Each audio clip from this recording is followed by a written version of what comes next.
Hello everyone, I hope you're well. Today's video is going to be my bookshelf tour part 2. So I have many bookshelves all over my house, but this is the one that I film in front of. So I thought this is the one that I should show you all these books first before we move on to the many bookshelves in the house. So we've done the top line, which I'll link that video down below. I've also read every single one of these books here and these books here. So we're going to go on to the second line here, and I'm going to give you mini reviews of these books. So as you can see, it is a jumble and an absolute cram with all these books in, and normally when I film my videos, these are the books that you can see behind me, so you might have thought, what's that book? What's it about? I'm going to let you know now. So I'm going to start over this side, and I have The Diary of Frida Kahlo, which I actually did a whole video on, and I absolutely adored. This is her journal. I also have Agatha Christie, and Then There Were None. That was a play that I got to see last September, which I adored because I adore that book. But this is Frida Kahlo's journal. So let me pick the one that I like tabbed as my favourite. I loved that. Put my own little thing on it there. And obviously it has a translation on the back. So you'll have pages where it'll have loads of writing there, and then the English translation is at the back. You have a layout of the picture and then what was said on the picture, and then a bit of interpretation about what she was going on through with that part in her life and what she could have meant, because a lot of it is just up to your interpretation, because she never meant for these journals to go anywhere, to be out in the world, and so you can really interpret so much from them. Such a beautiful insight into Frida Kahlo's life. Loved that so much. So I'll pop that back in.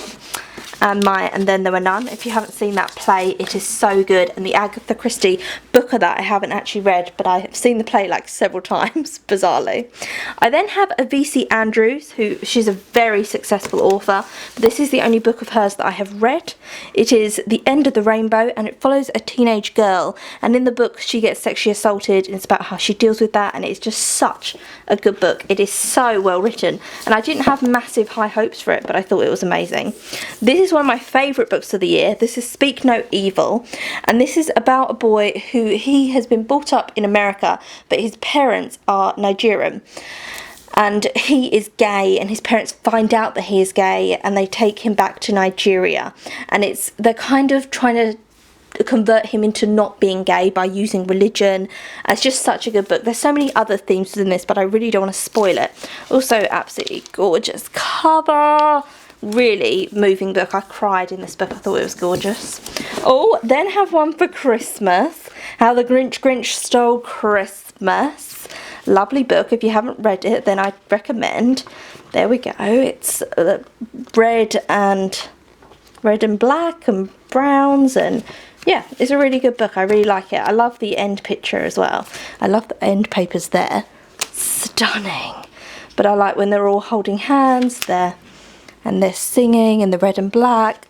I really like the Dr. Seuss books. So I'll pop that one. Oh, you can see it's all like crammed. Should we start up here and have a little look? So I have this that was actually sent to me by a subscriber, and thank you so much because I love it.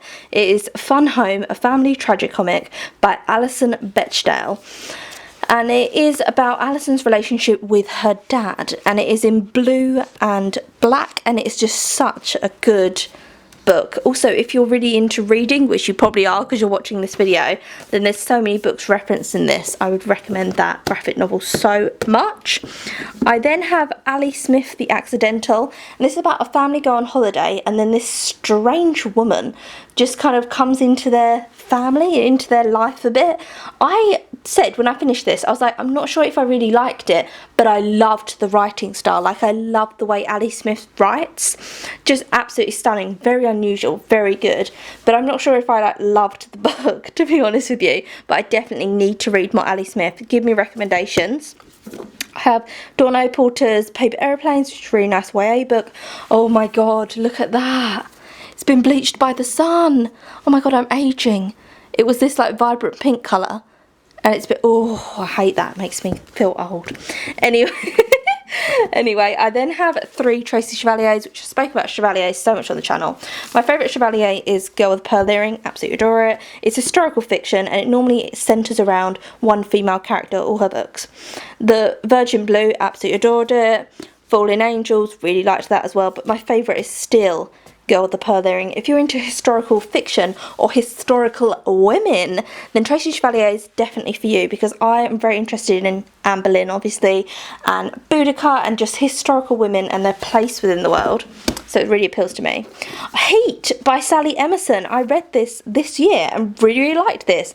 This was sent to me by Quercus Publishing, and this is about a woman who, she started a new life in Washington, everything's going well, and then her ex-boyfriend turns up out of nowhere, and she really doesn't like her ex-boyfriend. But we don't really know why, and she's married and she's got a child, but there's just something wrong with her ex-boyfriend. It's just so good, and it's very much about gaslighting throughout the book. Really did enjoy that. So I'm just going to pop these back on the shelf. If you haven't read Tracy Chevalier, let me just say you should, because I love her books. So that's all back up there. Then have Flower Fairies of the Winter, which Flower Fairies by Cicely Mary Barker. She basically just did these lovely illustrations of flowers and fairies, and so each flower has a different fairy to it, and then there's a little tale to go with the fairies. Only a few lines. This is lovely. The Song of the Christmas Tree Fairy. So obviously she drew a Christmas tree, and then there's fairy for every plant, and it's just lovely, like, poems to go with them. Love Flower Fairy books, I couldn't recommend them enough. I then have my Arthur Miller collection. I have more of his work, but these are the ones that I've read. Broken Glass, love it. Arthur Miller was a playwright, absolutely amazing playwright. It's really normal, so normal people's situations, but maybe they're descending into madness or something's happened. Broken Glass is just absolutely phenomenal. This is about a woman who, it's about the time when Nazis were coming into power in Germany, and she all of a sudden can't use her legs, and the doctors can't work out why this woman cannot use her legs, but it's because she's becoming obsessed with everything that's going on around her and how the world is falling apart, and it's just called Broken Glass, because in Germany, Nazis are going around and smashing up German people's stores, and so the streets are filled with broken glass. And it's just so good. It's really about how, like, your mind can kind of trick you, and if you're looking at tragedies and stuff that's very disturbing all the time, how that can really play on your mind. Oh, cannot recommend enough, honestly. I then have, oh, if I can, let's just get this one, this is easier. Arthur Miller. This is All My Sons. It says on it, A View from a Bridge. Let me just say now, I was bloody conned from a bookshop. I was like, oh, A View from a Bridge, I've read it, absolutely adore it. All My Sons, that'd be interesting to read. No, it's just All My Sons, because, can you see where there's like a gap? Someone has physically ripped out, and there we go, physically ripped out all the pages from A View from a Bridge. What an absolute snake. I can't believe it. Conned from this little, like, quaint bookshop that had this old man in there with secondhand books, and he was all like talking to me about books. He literally conned me, guys. But yeah, I do like All My Sons, and it's kind of got a bit of a backstory, I suppose. I get a majority from my books from charity shops or sent to me by publishers, by the way. This is The Crucible by Arthur Miller, and it's about the Salem witch trials, and it is so good. It's really a load of people shouting, she's a witch, you're a witch, passing the blame of who's a witch, and it's really hysterical play of just hysteria at the time, and I love this cover file, obviously Salem witch trials. And then my favourite Arthur Miller, actually my favourite is probably Broken Glass, but my second favourite is Death of a Salesman, and this is about a man who's a door-to-door salesman, and he always thinks that he's going to come into some great fortune. So it's a bit like Del Boy on Only Fools and Horses. He's like, everything's going to be great and my sons are going to have all this money and everything, and then before he dies he realises that, like, life is just what it is. Maybe he's not going to be a great success and a millionaire. And I really like his wife Linda in it, who sees that he's descending into a madness. I really like her role within that. So there are my Arthur Millers. Arthur Miller is just stunning. If you haven't read any of his stuff, you have to. Start with Broken Glass. It's really, really good. I then have two graphic novels. This is Smile and Sisters. It's by the same author, Raina Telgemeier, maybe, and it's very much Disney style art, and this one is about a girl getting her braces, and the other one is about her relationship with her sister, and it's very kind of children suitable, but then it does have reflections within life as well. I really, really like this author, really, really do. gorgeous. I then have one of my favourite books that made me cry. Toni Morrison's The Bluest Eye. Oh my god, Pecola, like, if you've read this book then you'll know I just read it, but don't be spoiled before. Just read it and love it. Toni Morrison's writing is just, it's like honey on the paper. It's so like rich and beautiful. I then have a Wreck This journal, which I haven't done in years. Stephen King now. I have Stephen King's Misery, which I absolutely loved. Stephen King's Carrie, which I really liked. Mary Shelley, who did Frankenstein. I have Matilda and Other Short Stories. Matilda is a short story about a woman who doesn't know who her dad is, and then she meets her dad and falls sexually in love with him. Guys, really good short story though. I have Junk by Melvin Burgess, which is set in Bristol, where I now live, and it's about a load of teenagers and drugs, and it's really good. I'm going to now zoom you in to this area so you can see more of the books.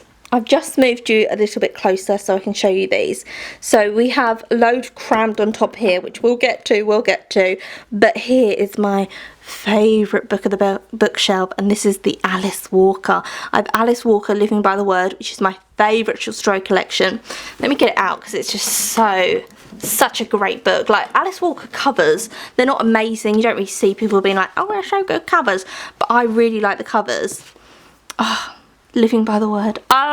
Favourite short story collection, made me absolutely bawl my eyes out. Stunning.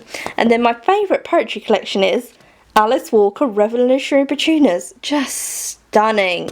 Really check out Alice Walker. And if you've read The Colour Purple, which I have never met anyone who read The Colour Purple and did not like it, so you probably absolutely loved it, you need to read on with Alice Walker. She's such a good author.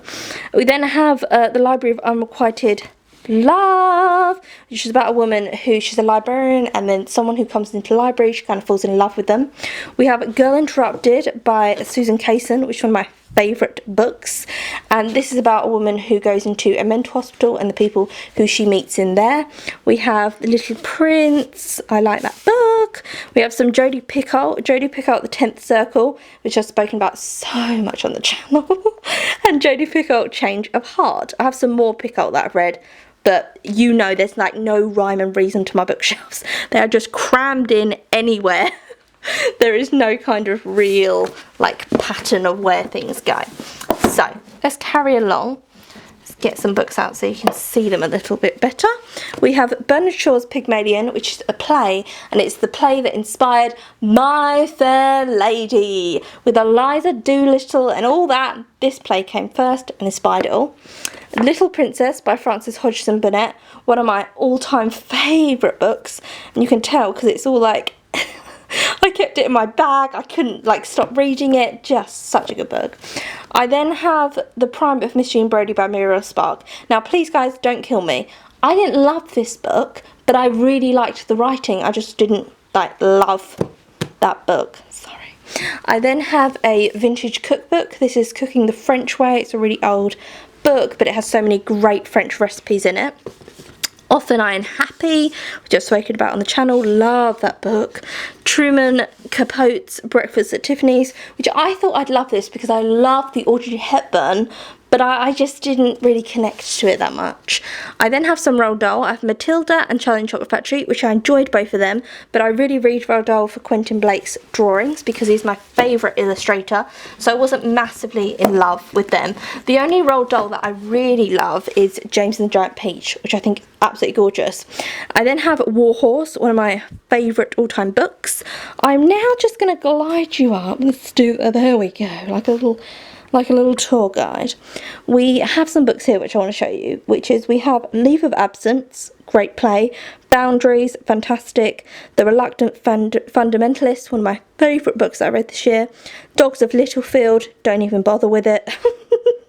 Oh, my favourite book, Love Letters to the Dead by Eva Delaria, really gorgeous book. It's about a girl whose sister dies and she gets a class project to write letters to people who have died. So she chooses people that have died tragically, like her sister who was young and died, like Kurt Cobain and Janis Joplin, and it's just so good. It really reads like her diary. It's stunning.